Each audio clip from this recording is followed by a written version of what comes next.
Okay, it's July 15, 6 p.m. for our special council meeting here at City Hall. Second floor, media has been notified, agenda's been posted. Clerk, please take the roll call.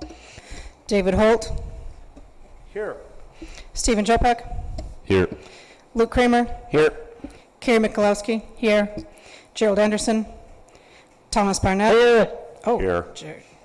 Gerald is here. Thomas Barnett. Here. Bob Luter. Here. Leanne Felton. Here. And Chris Hennis. Here, we do have quorum. Please stand for the pledge.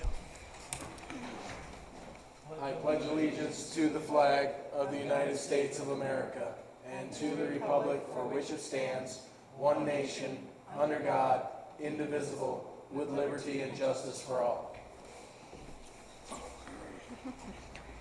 Okay, moving on to number 4, which is public comment. Do we have any public comment? Not seeing. Do any of the alders have any public comment? Not seeing.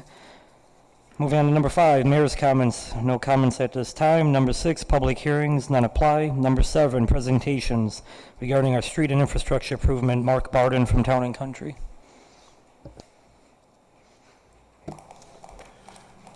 Thank you, Mayor. The Oneida Avenue project, you probably see that everything's paved at this time. Pavement marking, they're going to be starting tomorrow, and they should be wrapping that up Thursday, weather permitting. Aside from that, we have everything completed on that job, less the signal lighting. Signal lighting at the intersection of Lincoln and Oneida will be done after the Oneida County Fair. You want to wait for all that traffic. They're going to replace all the new signal poles and a new control cabinet. At the intersection of Courtney and Pelham, they'll be starting that Wednesday night. They're going to have to do the rewiring of all those poles. That will spill into Thursday. So what will happen Wednesday night is they're going to have to shut down that intersection. That'll be a 4-way stop through Wednesday night into Thursday, and then Thursday they should have that one up and running. Tomorrow they're going to be in at the intersection of Anderson and Pelham. There's 2 light poles with trombone arms that'll be put up tomorrow. Along with that, they're going to be putting in a camera system for traffic signaling at that intersection. That one, they can keep the signal lights on and operational while they're doing that, but they should have that wrapped up tomorrow. And then we have punch list items. There are a couple areas that are holding water in the asphalt. We are meeting with Northeast Asphalt tomorrow to look through those areas, identify them, and set those up for repair. And there's some concrete that needs to be addressed. There are some cracks that need to be routed and grouted, some concrete that needs to be replaced. There are still a couple items out there, and then some grass restoration. And then we should have the major Oneida Avenue project wrapped up. However, we added Grant Street. That one will be starting July 22nd. Tentatively, I did talk to the utility contractor. That may get pushed off a week. We'll see what their schedule looks like, but they should have that one wrapped up by the end of August or into September. It'll be a 4 to 6 week project, but that'll be wrapped up this year. And with that one, we're going to be putting the surface lift of asphalt on, so that'll be just wrapped this year. Any questions on Oneida? Okay. Timber Drive, we did a walkthrough last week. If you've been out there, you notice they did some saw cutting on a lot of the asphalt out there, some of the stuff that was potholed and cracked and we knew was an issue last year. They have that saw cut, and they're going to be doing some patching on that.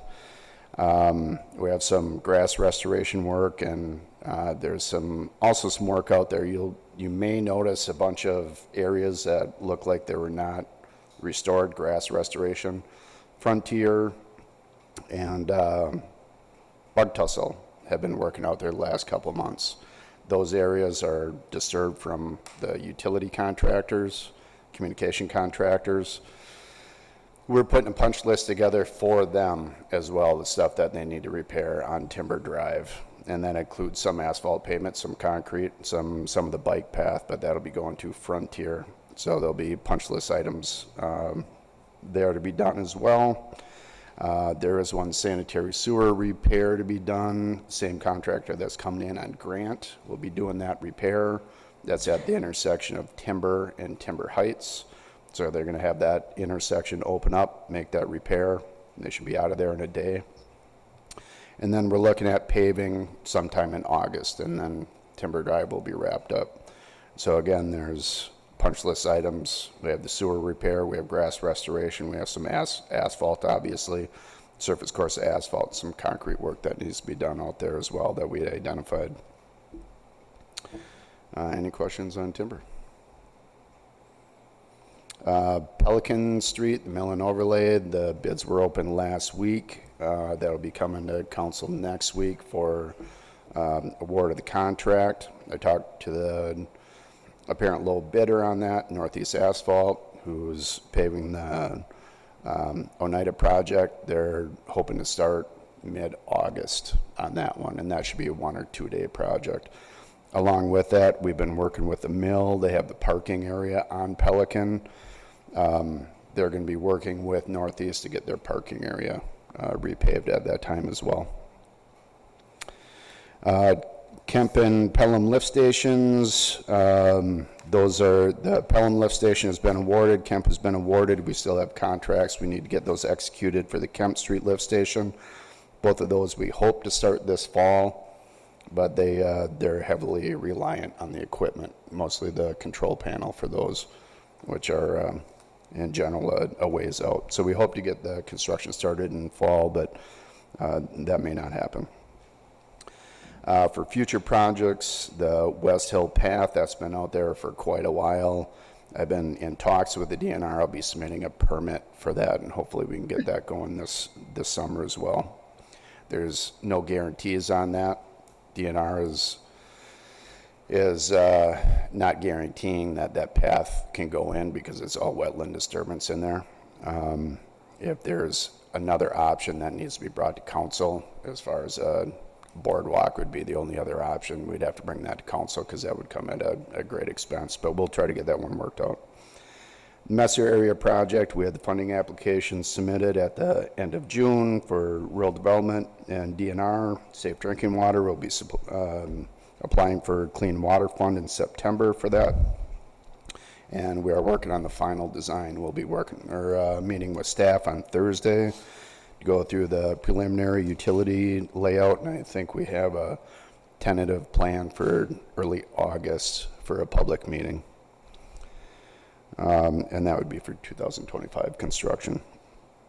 And we're also going on the Coolidge Shepherd project. That would be a 2027 construction, and we'll be meeting with DOT in August on that project as well. That's all I got. Any questions? Thank you. Thank you. Moving on to number 8, proclamations, none apply. Moving on to number 9, consent agenda. You have bills, claims, meeting minutes, and monthly reports. Holt, I'll make a motion to approve the consent agenda, including the bills and claims in the amount of $1,927,105.10. Chirpak, second. Motion second. Any discussion? Not seeing. Clerk, please take the roll call. Thomas Barnett. Aye. Leanne Felton. Aye. Carrie Nicolowski. Aye. Bob Luder. Aye. Gerald Anderson. David Holt. Aye.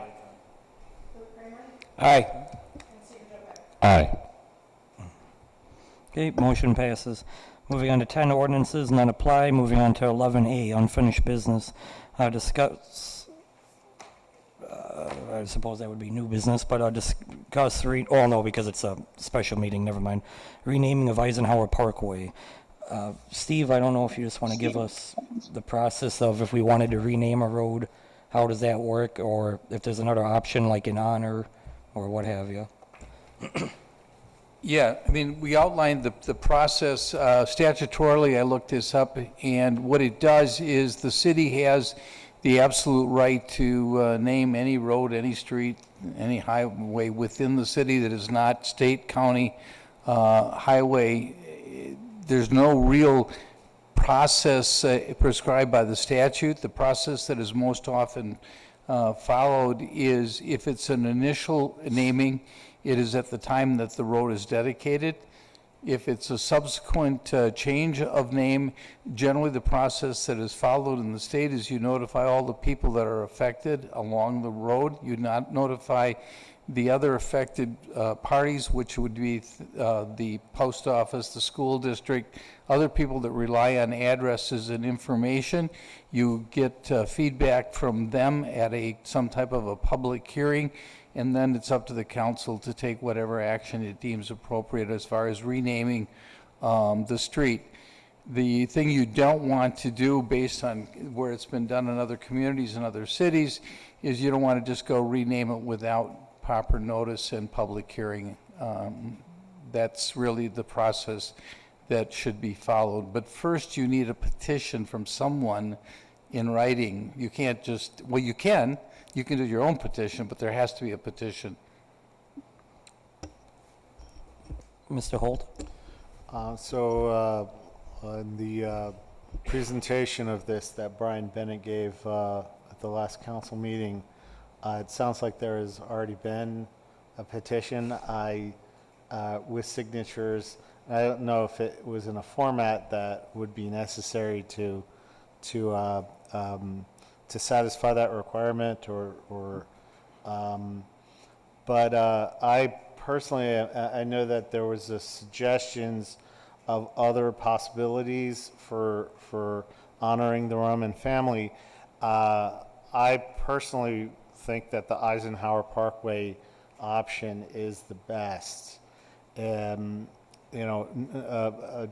Just renaming a park is a little too easy. And seems a little bit trite. And the fact that there are no residences on Eisenhower Parkway, I think is a really beneficial aspect of it.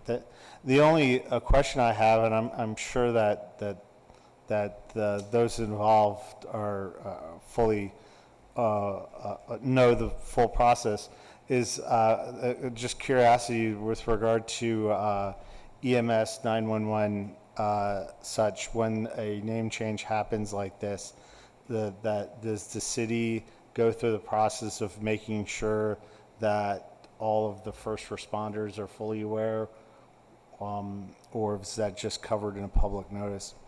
But overall, I would be in favor of moving ahead with this name change. Mr. Jopek? I think, I guess I don't have a tried and true opinion on whether it's Eisenhower Parkway. Mr. Wanty was the one who had mentioned West Side Park, which I do think is kind of a nice gesture. Although West Side Park is not, I don't want to say it's not cared for, but it's not our preeminent park. It's off to the side a little bit, and so I can see where that would seem a little too easy. I guess my one thing that I've been thinking about through all this, and I should ask Mr. Bladern, Kerry Bladern to come in. I think one thing I would hope for is that whatever renaming happens, whether it's at a park or on a road, is that somewhere something is input, like a plaque, some historical marking that explains what it is. Because otherwise, these Eisenhower Parkway, for instance, I teach high schoolers, and until they go through my class, I can tell you many of them do not know what that road is named after, whether it's even named after Eisenhower himself. And so I guess from a history perspective, I'd like to see the Roman family immortalized in Rhinelander with some kind of plaque, some kind of historical, not even a monument, but something that tells the story so that people understand why it's named that and why that's significant to our city. Mr. Kramer? I agree with Mr. Jopek that we need to have some sort of a plaque, some sort of way for people to know the history behind it. I do think that the West Side Park is the better idea. That would not require any resident, no business, nothing change except for the actual West Side sign, which I don't know if anyone has been by there lately. That sign is in very need of being replaced, and we could do something very spectacular. And being that it's an easier fix doesn't mean that it's a cheap or less. It just means that it could be the right decision. I think that, in my opinion, it should be West Side Park instead of Eisenhower Parkway. Ms. Mikulowski? Yeah, so West Side is in my district, and in speaking with some of my neighbors and the fact that the Roman family's backyard is West Side Park, as far as I'm being told, they like and really kind of want that park named for them.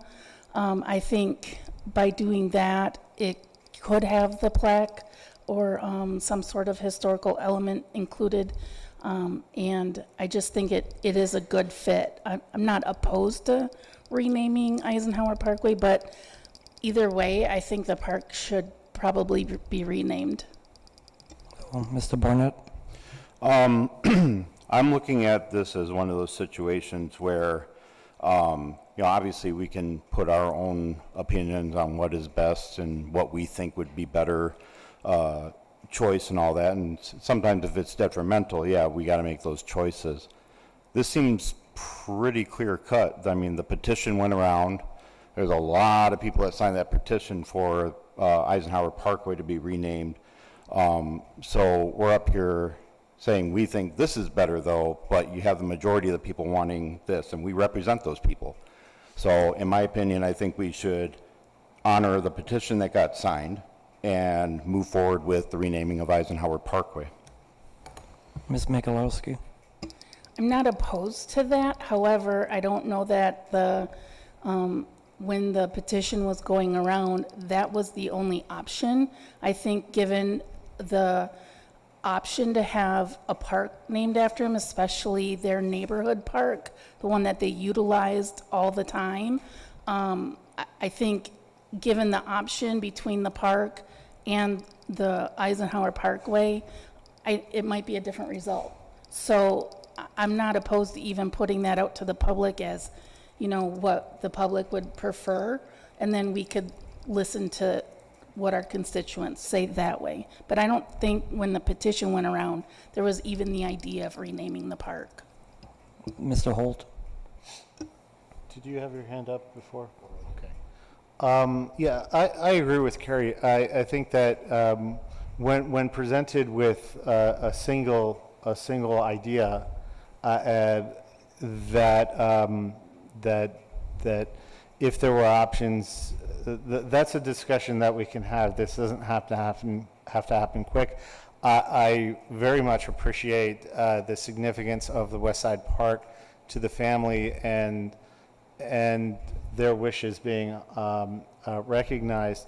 I like the idea of Eisenhower Parkway for a couple reasons. One, that there are no residences there, and of course the naming of a park or renaming of a park doesn't carry that burden as well. I think the prominence of where it's located in terms of being seen, Luke is correct that was it Luke or Steve? One of them said that it's not our preeminent park as well. But it is significant in terms of what we're looking at here. I mean, I'm not even opposed to both myself, but I think a public hearing where we can get a lot more input of now that we've got multiple options is definitely a good way to go. So I got a question for Steve and then one for Patrick. So echoing off of Mr. Holt's comment about, changing addresses for people, residencies, businesses, etc. I know there's the ability to put a road in honor of where it still would be hypothetically Eisenhower Parkway and then honorable, Roman family, what have you. How does that process work? And then I'm assuming any property on said road could use either address. No, you can only have one address, and that's the address that would be recognized by the Postal Service, the UPS, the EMS. I mean, there's only one address. You could call it something else. I mean, we have the 32nd Red Arrow Highway in Wisconsin, but those are naming those are just names they give to highways, but they're not addresses. You don't use those, and nobody uses those for governmental purposes or information purposes. My biggest concern, and I think everybody should be cognizant of this, is you say there's no residents, but it probably costs the store a lot more money to change an address than it does a residence.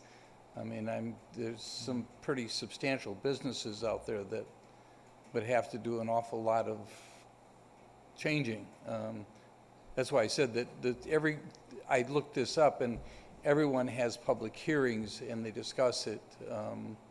They don't, if you want to have bad press, just go tell people you have to change your name.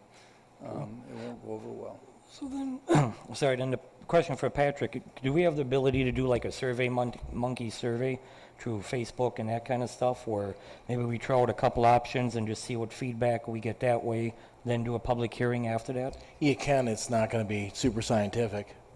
It's, people could pack it however they'd like, obviously. What I would say is you might want to set for maybe the second meeting in August, is set a public hearing tonight for that, and then at the same time we can put something up on our website, SurveyMonkey, what have you. It'll be a very short survey, but put something up to at least garner interest and give talking points. True. Mr. Jopek? Yeah, I was going to speak to your question about the in honor of. I know Merrill did something like that 2 years ago on Memorial Day, where they named, honorarily named a bunch of roads after men who had died in the service. And they have these, and I thought about this when we were kind of kicking this around, where they have a big blue plaque above the road name that has like in honor of, Sergeant so-and-so with dates, whatnot.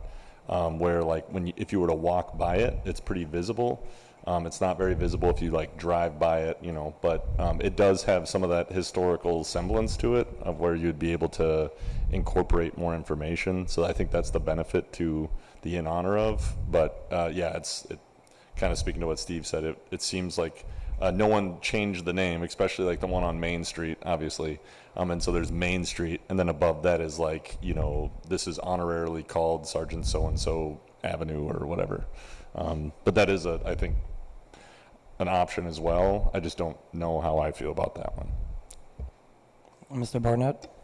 I'd be in complete favor I think it's the next logical step anyway, is to have a public comment or a public meeting to present all the different locations and ideas, and let the public decide.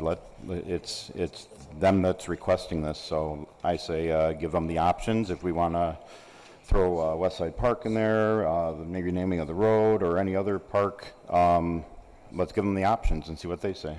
So what do we need to do from here, Patrick? I'm sorry. What do we need to do from here to make a motion to have you? What I would do is I would make a motion to set a public hearing. That's what I would do first, and then let staff get the survey up, and then we can kind of join forces at the end, and we'll also publicize the public hearing. Well, I make a motion, Barnett makes a motion to have Patrick, our city administrator, start the process of setting up a public hearing for this subject. Mikulowski, second. Motion, second. Actually set the public hearing. I want to just clarify something, because this is what Patrick and I were just talking about. We're going to treat the petition that's in writing as the petition, but we just need a copy of it. In other words, we're not going to ask for another petition. That's what we were just discussing. So that could serve as, we just need somebody to get one and bring it to Brian the Bennett city has hall. it. And you may want to actually set the public hearing. The second meeting in August will be on the 26th. You may actually want to set it right now. Can I amend my motion then? What date did you say? 26th. Amend my motion to have the public meeting on the 26th. Do you agree for the second, Mikulowski? Yes, I'll second that amendment. So we have a motion and a second for a public hearing on our second meeting in August, which is the 26th. Any discussion? Not seeing. Clerk, please take the roll call. Carrie McCloskey, Aye. David Holt, Aye. Luke Kramer, Aye. Stephen Joe Peck. Aye. Gerald Anderson. Thomas Barnett. Aye. Leanne Felton. Aye. Bob Luder. Aye. Motion passes. Any other motions on this topic? Not seeing. Moving on. Introduction of new business.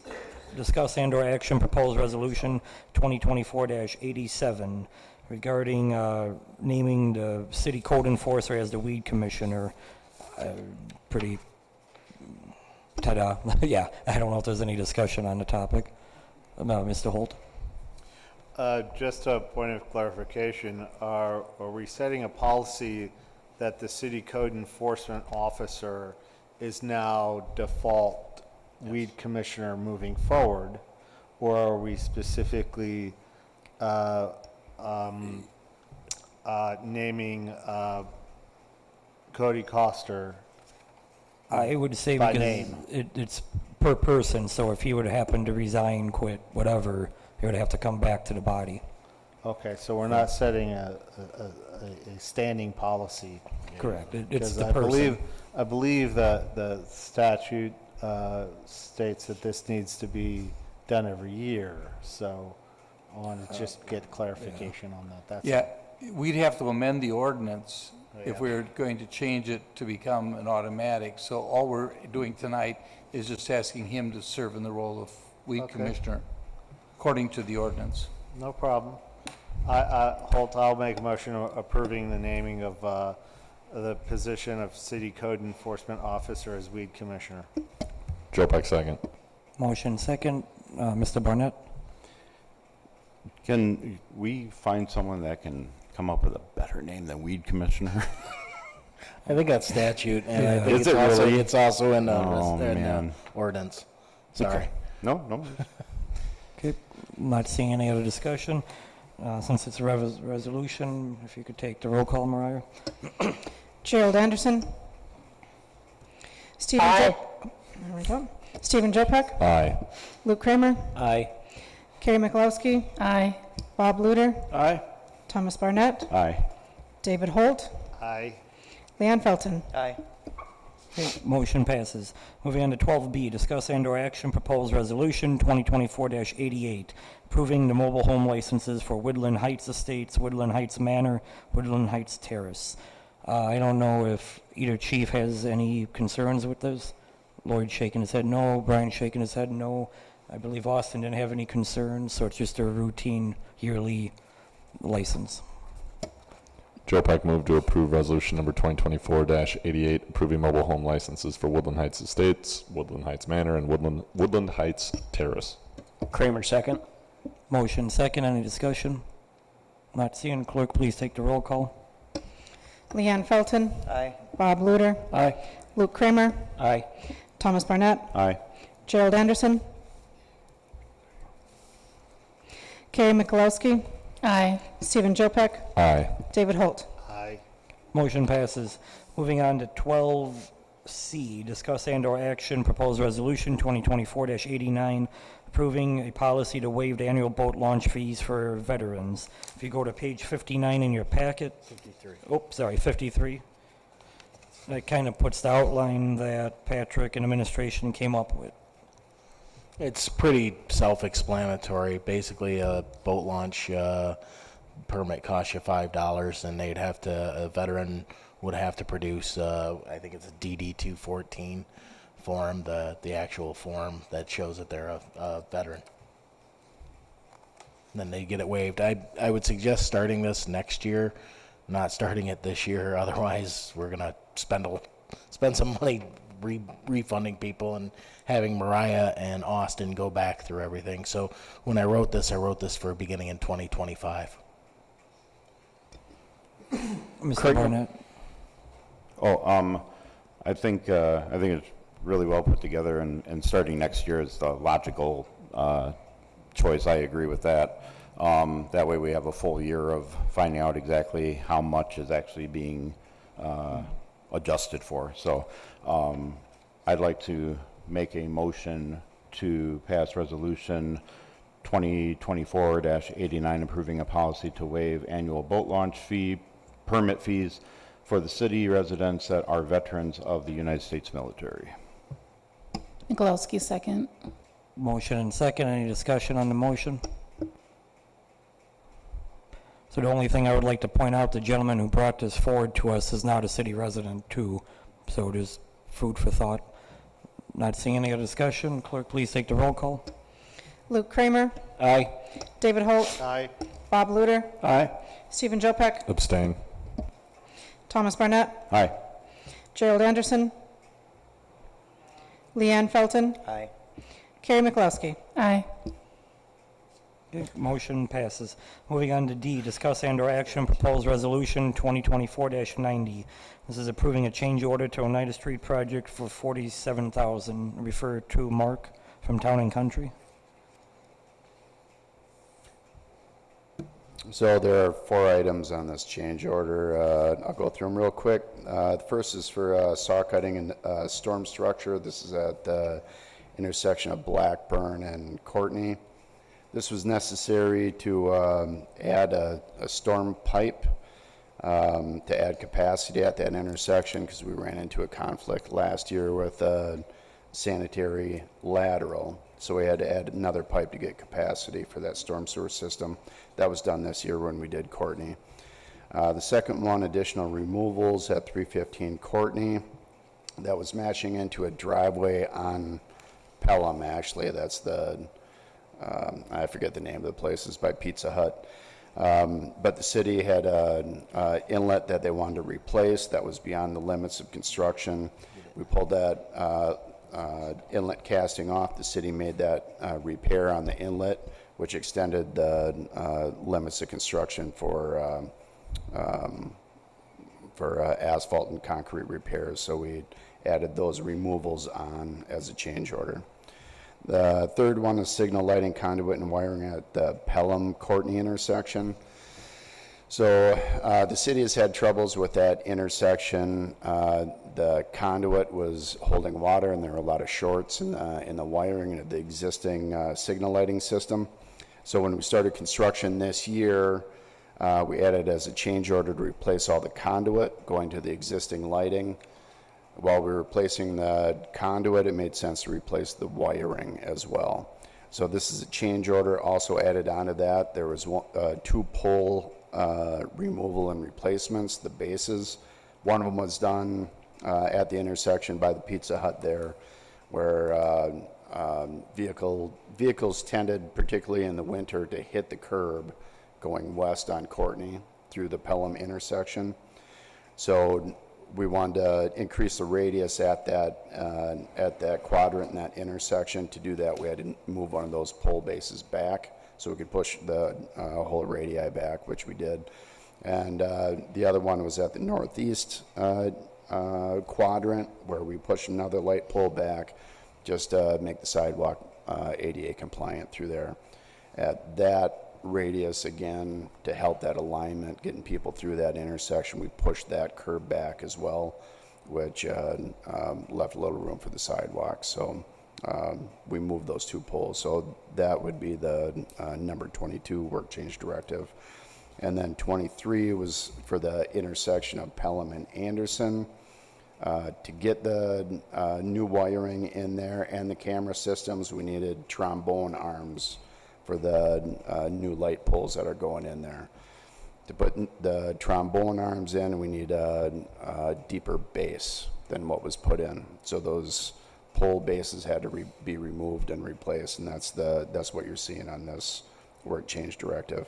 So with 4 of those, the total is $47,519.65. And you'll see that reflected in the pay requests in the next agenda item.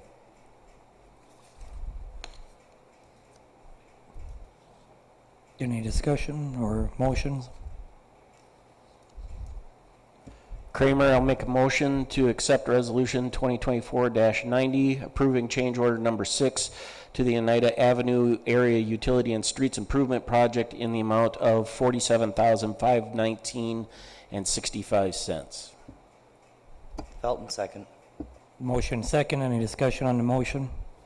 Not seeing. Clerk, please take the roll call. David Holt, Aye. Stephen Jopek, Aye. Luke Kramer, Aye. Carrie Mikulowski, Aye. Gerald Anderson, Aye. Thomas Barnett, Aye. Bob Luder, Aye. Leanne Felton. Aye. Motion passes. Moving on to 12E, discuss and/or action proposed resolution 2024-91.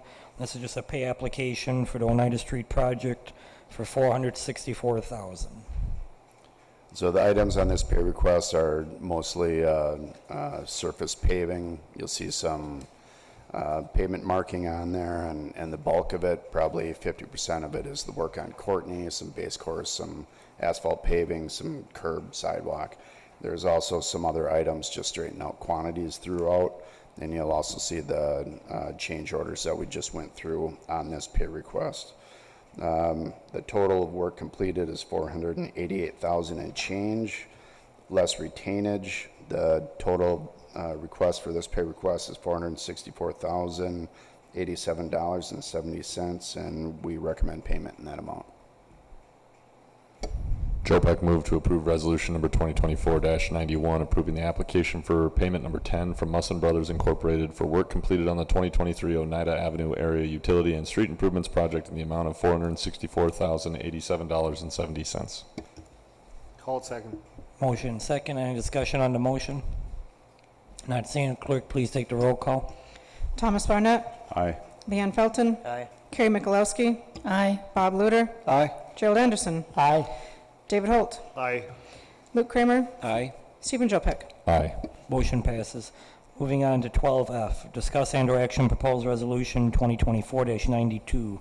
This is for Town and Country to be pretty much the oversight and designer for the mill and overlay of Pelican Street in town this year.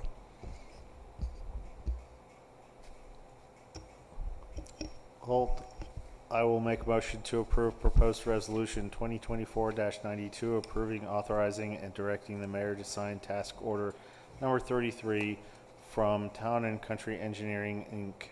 for design and engineering work related to the 2024 Pelican Street Improvements Project. Anderson, second. Motion second. Any discussion on the motion? Not seeing. Clerk, please take the roll call. Carrie Mikulowski, Aye. David Holt, Aye. Luke Kramer, Aye. Stephen Joe Peck, Aye. Gerald Anderson, Aye. Thomas Barnett, Aye. Leanne Felton, Aye. Bob Luder. Aye.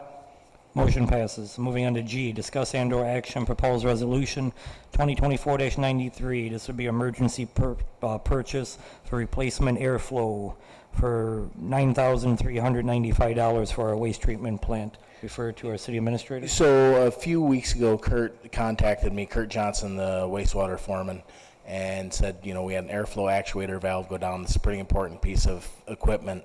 I need to order something. I can't wait because the lead time is, I think he said 4 to 6 weeks, so just to get it in. So I had to authorize it under the procurement policy of the city. So Dorner is about the only place you can get this from, according to Kurt. So it had to be done, so I made the decision to do it. Joe Peck moved to approve resolution number 2024-93, approving an emergency purchase of a replacement airflow actuator valve from the Dorner Company for the city's wastewater treatment plant for a total cost of $9,395. Luder, second. Motion second by Mr. Luder. Any discussion on the motion? Not seeing. Clerk, please take the roll call. Gerald Anderson, Aye. Stephen Joe Peck, Aye. Luke Kramer, Aye. Carrie Mikulowski, Aye. Bob Luder, Aye. Thomas Barnett, Aye. David Holt, Aye. Leanne Felton. Aye. Motion passes. Moving on to H, discuss and/or action proposed resolution 2024-94. This is for a pump rehab for well number 4 for the maximum amount of $50,355. Well, it's actually for the well rehab itself. This is the same thing this is for number 4. This is the same thing we had done with number 5 late last year. Basically, it's not a gallons per minute issue as it was in number 5. This is to clean out biofilm and everything else. 4 and 5 both, when they pump, they go right to the city's reservoir where the water is treated. We've been having some fluctuation levels with the chemicals that we treat it with, that every community treats these with, and getting this cleaned, getting it rehabbed is going to be the way to go to get it so our chemical levels are good. according to Kurt, he said that one of the things, that pump was originally put in 1970, and it's still going, which means it's a good pump. But it's probably with water, with pumps, with these wells, you don't know exactly what you're going to get till you open it up and you take a look and you pull things out. Right now, number 4 is off. 5 is feeding into the reservoir. It's going. We are doing fine. But one of the things is when we pull this pump up, if it can be rebuilt, CTW will rebuild it. If it can't be rebuilt, we're going to have a new pump. If it can be rebuilt, it's going to be sizably less than the 50,000 plus. If we have to buy a new one, that's when it's going to come up to 50,000 plus. So preparing for the worst, hoping for the best. That's why the resolution reads that way. Joe Peck moved to approve resolution number 2024-94, approval to accept the quote from CTW Wells and Pumps for rehabilitation of well number 4 for the sum of $50,355. Felton, second. There's a motion second. Any discussion on the motion?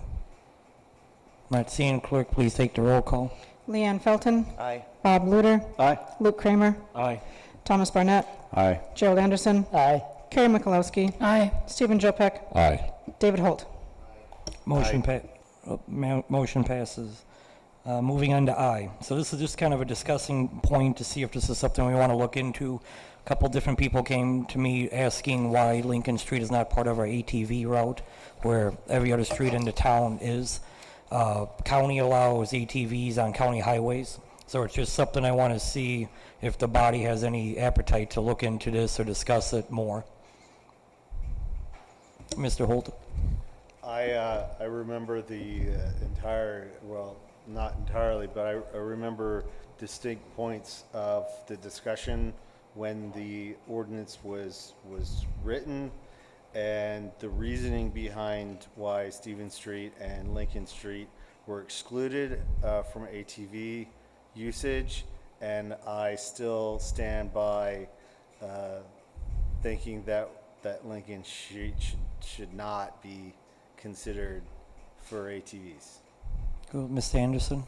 I agree with that.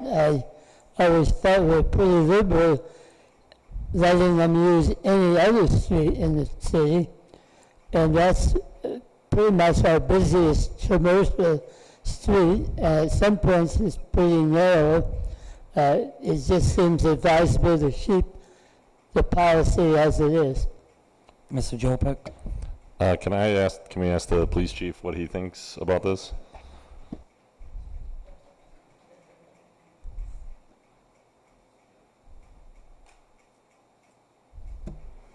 I met with the club, or one of the members of the club, probably 3 weeks ago on this very issue. And he asked me, well, what's different than Stevens Street? So I spent some time laying out my theory. Is if you look at the two roads, initially both were, because they're 4 lanes divided with a big turning lane. We were probably open for about a year, and I reevaluated when someone brought forward Stevens Street. And now if you think about, and you look at the businesses that are on Stevens Street, they are not your type of business where people are in and out constantly. They're a home improvement, they're a bowling alley, they're a part store, which is you get access off of Woodland Drive. There's a large car lots. There's less in and out traffic compared to the businesses that you find on Lincoln Street. Stevens has a long straight stretch with a gradual curve where you have great visibility. Lincoln Street, you don't have that. You have multiple hills, multiple curves, high rise, low rise, and those businesses are a lot of them are in and out. Grocery stores, clothing stores, the movie theater, where you have a lot of traffic, restaurants. The traffic is much heavier on Lincoln Street compared to Stevens Street. Stevens sees very little traffic compared to Lincoln Street. The other thing you look at is almost every business on Lincoln Street you can access by ATV. What you would have to do is you would have to actually get off your ATV and go in and ask some of the businesses that have frontage parking lots. Sherwin-Williams, the Quick Lube, you could ask them, hey, is that okay if I drove along your parking lot and then I could cut across over to Kohl's? To Kohl's, I could get to the vet, I could get to the movie theater. You could ask to park there to go eat at the restaurant.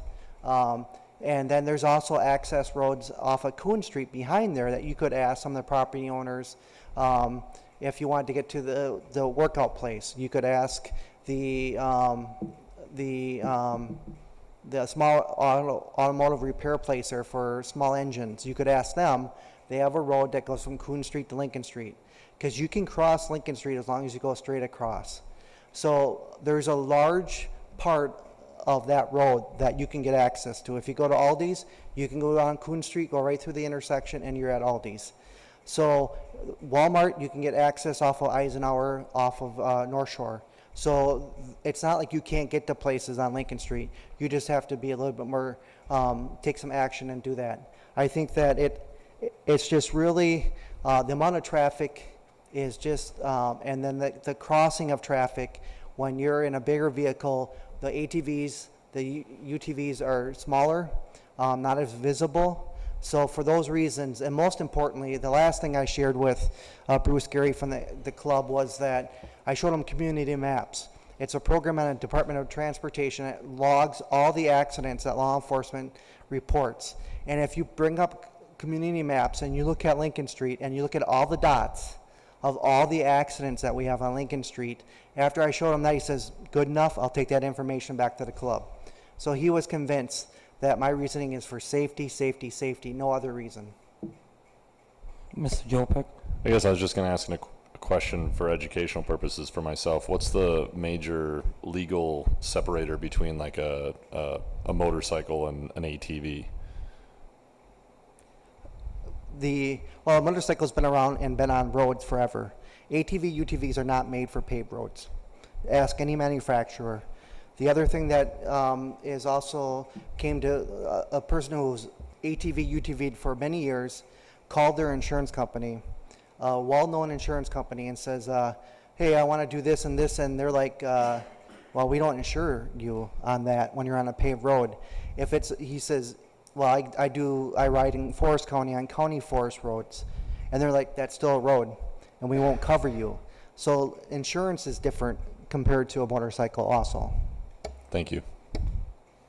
Would the 4-lane of Lincoln, so from Oneida to Coolidge, opening that part be safer, you think? I mean, I could understand the 5-lane because your speeds are higher and just the traffic in and out, where that 2-3 block stretch, there's not a lot of in and out traffic. I don't know what the point would be, because you'd have to turn off then when you got to there. I mean, you could go down Coon, Newell, and you could do that way, come up on Shepherd and cross. So again, it just makes enforcement harder. If people can go on a little bit of the road, not any of the road, it just makes for my staff a little bit harder to enforce. Plus, it makes people harder for people to understand. So my opinion for safety purposes is not to open Lincoln. Mr. Kramer? As a person that has driven a very large vehicle on Lincoln Street for over 30 years, I agree completely with the police chief. There, you would not be able, even though you're up above, you don't have a view spot 8 feet in front of you. One of those little guys gets in front of you, you won't see it unless he's swerving in and out, has a flag on it or something. As safety goes, I do not think it would be a good idea to open up Lincoln Street. Question for you, Mr. Kramer, on your point, how is that any different on any other street in our town? Just like the police chief said, there is a lot more traffic in and out. True. I mean, a lot more traffic. Downtown, I've driven with the four-wheelers downtown. Don't have a problem with that. They do go slower downtown than they would on Lincoln Street, because as everybody knows, they're going to go 5-10 miles above the speed limit. True. So I think it's just safety-wise, it's a better idea to leave that as is right now. True. Mr. Barnett? Yeah, I would have to side with the police chief as well. They're the guys who are out there seeing this. They're the guys who have to go out there when accidents do happen. So, I mean, if they feel that it is unsafe, then I would abide by their opinion. Just driving down Lincoln Street, even in a car, some days feels like a risk. So I don't think that having a bunch of UTVs zipping around on Lincoln Street, our busiest street in the city, is a good idea at all. I think we're just waiting and asking for an accident to happen where people actually lose their lives from being on an ATV versus, say, a UPS truck or even a semi for that matter. Cool.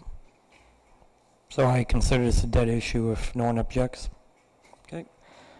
Moving on. So 13, closed session. I don't know if someone wants to take us into closed session.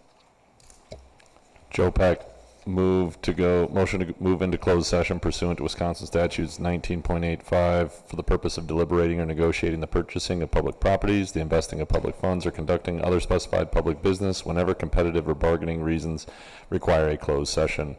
One, discussion of current and future projects in TID number 12. 2, discussion of current collective bargaining agreement negotiations. Hold second. Okay, motion second. Any discussion? Not seeing. Clerk, please take the roll call. Luke Kramer, Aye. David Holt, Aye. Bob Luter, Aye. Stephen Jopek, Aye. Thomas Barnett, Aye. Gerald Anderson, Aye. Leanne Felton, Aye. Carrie McCloskey. Aye. It is 6:51. We're going into closed session.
Okay, it is 7:29. We're back from closed session with nothing to report.